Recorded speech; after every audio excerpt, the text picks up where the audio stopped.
Cette émission vous est présentée en partenariat avec la Société d'histoire du Lac-Saint-Jean, dont les services mettent en valeur le patrimoine et le territoire dans une perspective d'apprentissage collectif. Bonne émission!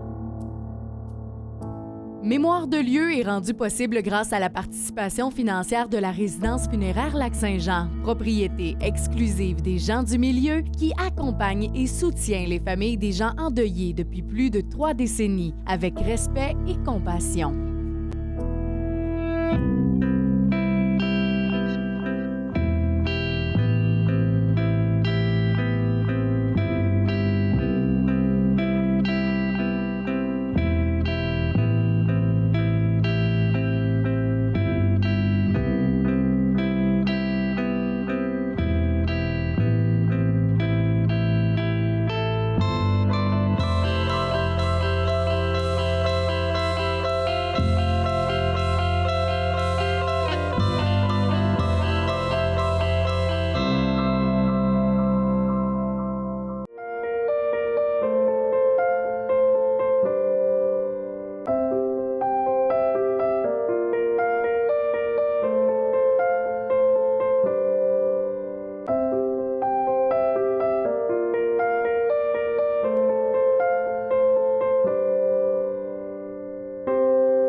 Bonjour tout le monde, ici Mélissa Raté. Bienvenue à Mémoire de lieu. Île-Maligne est une ville de compagnie créée en 1924 pendant la construction de la centrale hydroélectrique par la Québec Development. Un site patrimonial exceptionnel où se retrouve d'ailleurs la toute première église anglicane et elle changera de vocation en 1964 pour devenir la Cabotière. Voici donc la petite histoire de ce bâtiment qui abrite maintenant la véloroute des Bleuets.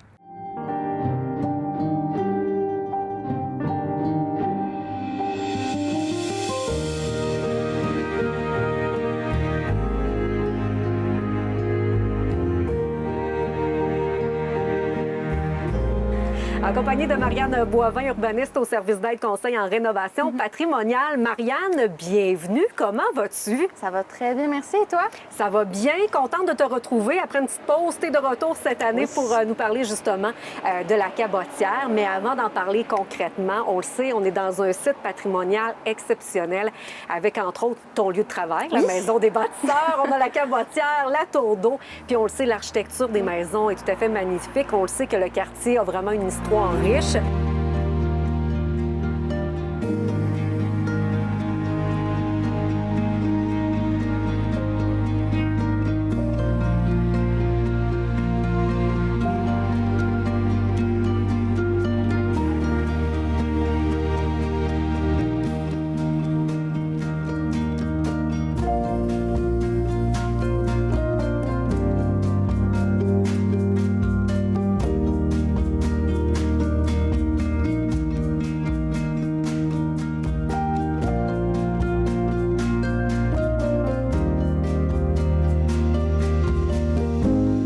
Parle-nous justement de la création, de l'origine du quartier Île-Maligne. En fait, le quartier Île-Maligne, c'est une ville de compagnie qui a été fondée en 1924 par la Québec Development Company lors de la construction de la centrale Île-Maligne qui se situe tout près d'ici.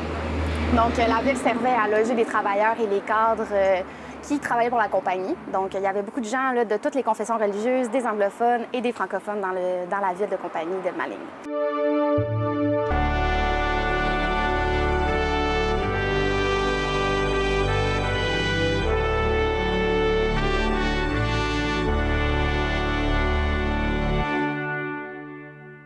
Même si la religion catholique était omniprésente, tu l'as mentionné, les protestants et les protestantes étaient quand même assez nombreux là, à cette époque-là. Bien oui, c'est pour ça qu'en 1947, on a construit l'Emmanuel Church, qui est aujourd'hui connu sous le nom de la Cabotière, donc qui est situé sur l'avenue du Pont-Nord, tout près de la Maison des bâtisseurs, comme tu l'as dit plus tôt. Quelques années plus tard, on se rend compte qu'il y a quelques familles protestantes, évidemment, là, qui quittent Île-Maligne tranquillement. Donc, on cherche une solution, une nouvelle vocation à la Petite Chapelle. Donc, en 1964, elle change de nom pour devenir la Cabotière. Mais qu'est-ce que veut dire cabotière? En fait, une cabotière, c'est un bateau-plat qui sert à la navigation fluviale. Et ce nom-là va lui être donné lors de la transformation de l'intérieur en 1964 par les responsables du festival Maria Chapdelaine.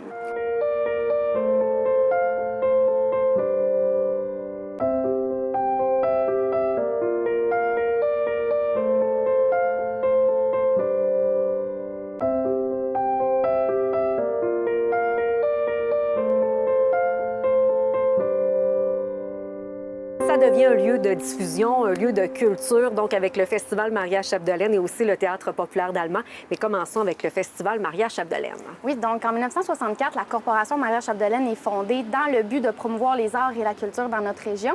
Et à partir de 1964, la Corporation va organiser le Festival Maria-Chapdelaine, qui est une semaine d'activités culturelles dans les domaines de la chorale, des danses folkloriques, des expositions d'œuvres d'art, des pièces de théâtre et des concerts également.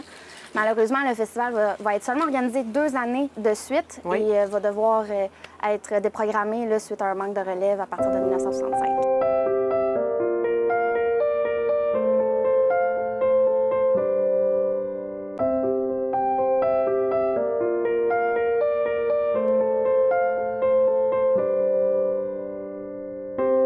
1965, c'est le Théâtre populaire d'Alma qui fait son arrivée avec une gang de jeunes adultes motivés, passionnés pour l'art dramatique. Oui, donc la troupe est fondée en 1965 par une quinzaine de jeunes qui souhaitaient mettre en application, en fait, les enseignements de leur cours d'art dramatique qui étaient donnés à Alma par Denis André et va monter la pièce Les Jours heureux de Claude-André Pugnal la même année. Puis à partir de ce moment-là, ils vont monter environ de 2 à 3 pièces de théâtre par année. Bien, c'est quand même beaucoup là, pour l'époque quand même. Puis on le sait, il y a eu quand même le Festival international du théâtre amateur, c'était à Monaco. Oui, donc la troupe a eu la chance de représenter le Canada en 1969, donc à Monaco, avec la pièce Larmes au poing, larmes à l'œil. Et on peut le dire, le Théâtre populaire d'Alma a donné naissance à 2 comédiens extraordinaires. Le regretté Michel Côté, là, qui nous a quittés en mai 2023, et son partenaire Marcel Gauthier pour la célèbre pièce Brou. Ça fait 35 ans qu'on pense qu'on fait la tournée d'adieu. Elle va être retardée un petit peu parce qu'on va mettre au mois de novembre les billets en vente pour le 8 et le 9 octobre 2015. Alors finalement, on a pris une décision ensemble. Oui. On ne le dira plus quand est-ce qu'on va finir Brou. On n'est pas capable. On pense que c'est fini, puis juste le fait de dire que ça va finir l'année prochaine, les billets se mettent à s'envoler. Alors on a 7 spectacles de complet à Chicoutimi, on en a 4 à Alma.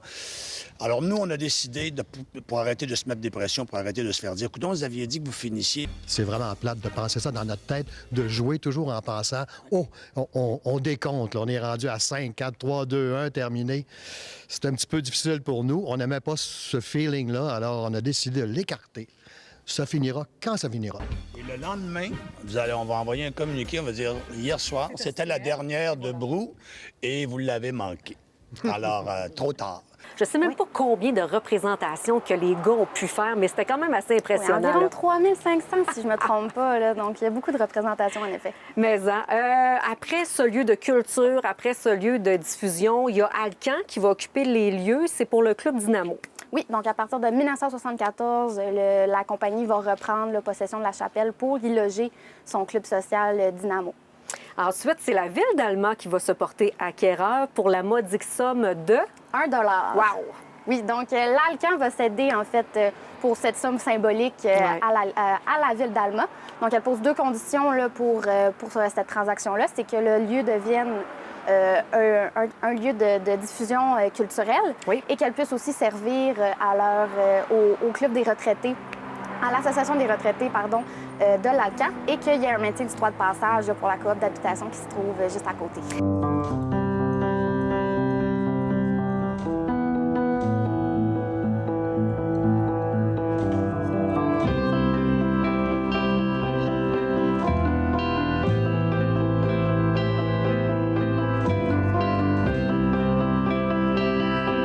Dans les années 2000, c'est la Corporation de la Véloroute des Bleuets qui déménage ici et qui occupe encore les lieux aujourd'hui. Oui. Donc, à partir de 2002, la Corporation va y loger ses bureaux, puis la salle va maintenant servir aux cyclistes, donc qui passent là, par la Véloroute, qui passent ici là, devant la cabotière. Absolument. Puis il y a le bureau de tourisme Alma qui est tout juste à côté. Donc, qui va loger, en fait, dans ce bâtiment-là en 2003.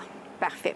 Marianne, parlons de l'architecture parce que c'est une chapelle anglicane. En fait, c'est la première chapelle anglicane du quartier. C'est typique un peu là, des chapelles qu'on retrouvait à l'époque. Là. Oui, bien, c'est une chapelle qui est d'influence coloniale. Puis comme tu le disais, c'est la première chapelle, le premier lieu de culte protestant dans la ville d'Alma. Puis on s'entend que toutes les belles églises, toutes les belles chapelles sur le territoire d'Alma ont toutes gardé leur cachet. Tu sais, on a parlé dans d'autres années, entre autres, de la chapelle de l'île Sainte-Anne, qui est tout à fait encore vraiment belle, elle aussi. Donc, qu'est-ce qu'on peut remarquer de l'architecture cette fois-ci? Qu'est-ce qu'on a gardé d'origine? Oui, donc la chapelle a un plan qui est plutôt rectangulaire, donc elle a la forme d'un rectangle, mis à part là, des saillies, des avant-corps sur les façades latérales qui font toute l'élévation du bâtiment. Oui. On a une toiture principale aussi qui est à 2 versants droits, qui est recouverte de bardeaux d'asphalte noir, mais à l'origine, c'était des bardeaux de bois plutôt qui recouvraient la toiture. On remarque aussi devant, sur la toiture, un clocheton. Oui. Donc, qui était auparavant surmonté d'une croix. Donc, un clocheton, ça reprend là, les formes d'un clocher, mais on n'y trouve pas de cloche à l'intérieur. On trouve également un porche dans œuvre, donc un porche qui se trouve dans le corps du bâtiment, qui est surplombé là, de 2 colonnes de bois rondes avec une base carrée.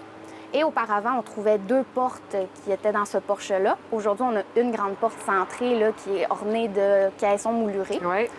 Pour ce qui est des fenêtres, c'est des fenêtres à guillotine à 12 carreaux qui sont faites en bois, qui semblent être d'origine également, qui sont disposées là, de façon symétrique sur toutes les façades du bâtiment. On trouve également des oculus, donc des ouvertures qui sont rondes sur la façade avant les façades latérales également du bâtiment. Et on trouve une imposte vitrée là, sur le dessus de la porte qui semble être d'origine également. Pour ce qui est du revêtement des murs, c'est de la planche à clin en bois, donc qui est disposée de façon horizontale sur les murs et verticale sur les pignons. Puis un petit détail intéressant, c'est les pièces de bois qui forment des chaînages d'angle aux 4 coins du bâtiment. Absolument. C'est magnifique. Marianne... Un très beau bâtiment qui a gardé son beau cachet dans le temps. Marianne, merci de nous avoir raconté la petite histoire de la Cabotière 1947. Quand même, on peut dire que c'est de toute beauté encore une fois. Oui, un beau cachet, un beau cachet.